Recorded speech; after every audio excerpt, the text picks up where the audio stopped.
محتاج فلوس، ما اتصل على واحد صاحبي اطلب منه فلوس. هذا الواحد يقعد في روقان بعيد دوشة التليفون والدوشة والقرف والحاجات دي، أحلى حاجة. الله، تليفون يا دي النيل، جبنا سيرة التليفون بيرن أهو. حلو التليفون الجديد ده، شكله زي علبة السجاير. ينفع 55 3 5 6 4 10. محمد، خير يا محمد، بترن عشان تدفع الفلوس اللي عليك ولا ايه؟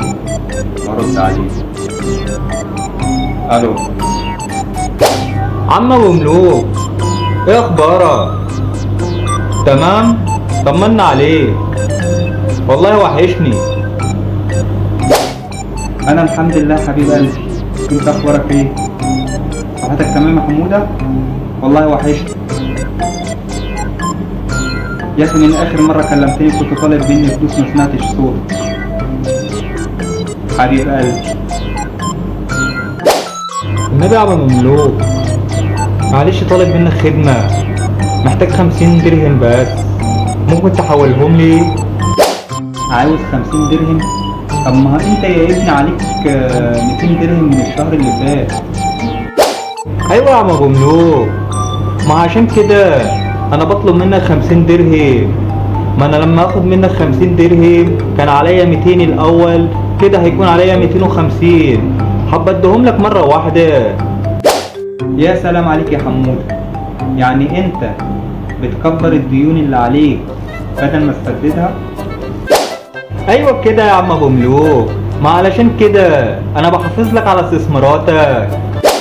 خلاص يا حماده، مفيش اي مشكله، هحول لك الفلوس حاضر، انا تحت امرك يا حبيب قلبي. ربنا يخليك ليا يا عم ابو ملوك، دايما كده تعبك معايا، ربنا يخليك وما يحرمكش مني.